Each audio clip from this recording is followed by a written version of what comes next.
Bonjour tout le monde, welcome sur ma chaîne YouTube, welcome back si c'est votre deuxième, troisième ou centième visite. Je me présente Sonia Kony, professionnelle RH et je suis vraiment heureuse de vous avoir avec moi aujourd'hui parce que on discute de quelque chose de coloré, quelque chose de plaisant, quelque chose de fun et quelque chose pour lesquels on a déjà commencé à vivre depuis les derniers jours, les dernières semaines et c'est la gestion des vacances.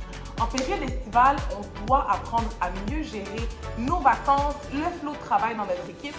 Et donc, ce que j'ai décidé de faire avec vous aujourd'hui, c'est justement de vous donner 3 trucs concrets pour être en mesure de mieux gérer les vacances dans votre équipe. Alors, si ça vous intéresse, restez avec moi. Mais avant de vous plonger dans cette prochaine vidéo, n'oubliez pas de vous abonner et d'activer la clochette de notification. Ça permet de faire grandir cette chaîne et de faire voir ces vidéos à toutes les personnes qui en ont réellement besoin. Alors, maintenant, on est prêt. Truc numéro 1, faire une réelle gestion des vacances en grande équipe. Donc, qu'est-ce que ça veut dire faire une réelle gestion des vacances en grande équipe?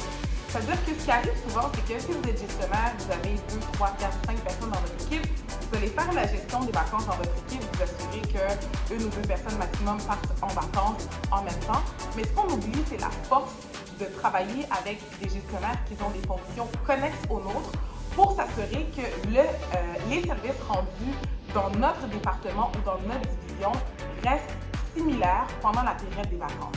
Donc, l'élément numéro 1 à faire, c'est que, en tant que gestionnaire, parlez aux gestionnaires de même niveau dans votre équipe pour vous assurer que les personnes de vos différentes équipes puissent avoir des vacances qui concordent, des vacances qui fonctionnent pour s'assurer de ne pas avoir des trop grands bris de service pendant les périodes des vacances. Parce que la pire des choses qui arrivent, c'est justement quand il y a des grands bris pendant les périodes de vacances et que les gens ont besoin de soutien de la part de vos différentes équipes, là, ils envoient un courriel. Ils n'arrivent pas à avoir une personne, ils en envoient un deuxième, puis un troisième. Et au final, les gens reviennent des vacances et peuvent avoir des centaines de courriels avec des problématiques qui auraient peut-être évité si on s'était mieux coordonné entre équipes de même département, entre équipes de même division.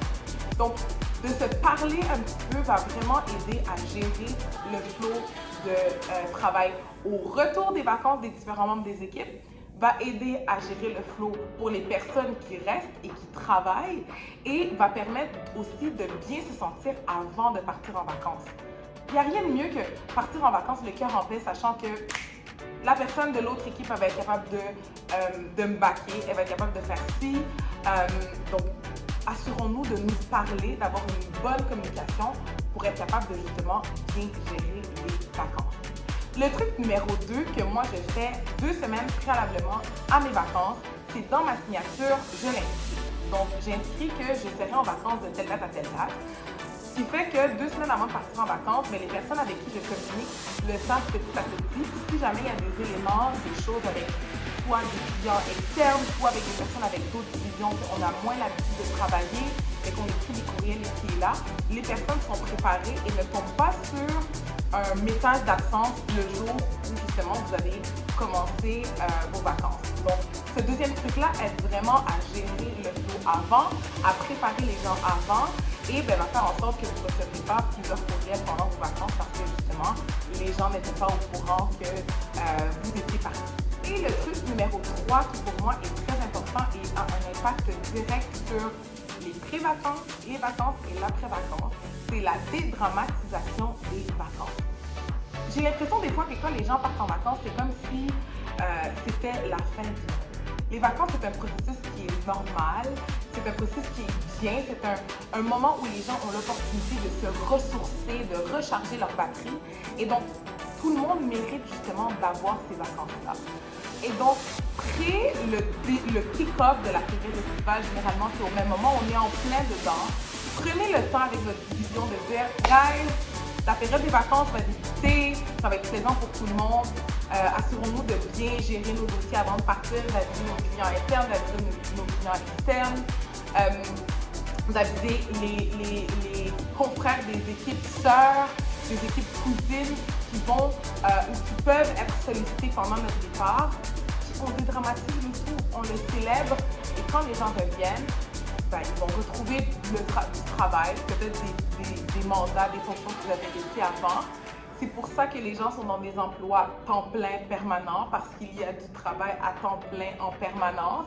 Donc, c'est normal qu'il y ait des choses qui n'avancent pas durant les vacances. C'est normal qu'il y ait des choses qu'on retrouve après. C'est normal aussi qu'il y ait des ralentissements de service, peut-être même dans certains cas des bris de service. C'est correct. Il faut juste collectivement, je pense, apprendre à dédramatiser le tout pour mieux le vivre. Alors voilà, c'est ce qui conclut ma petite capsule sur comment se préparer adéquatement en 3 trucs simples pour la période estivale, pour les vacances. J'espère que ça vous a aidé. Si vous avez d'autres trucs que vous utilisez dans votre organisation, écrivez-moi dans les commentaires et je vous dis à très bientôt dans ma prochaine vidéo de travail.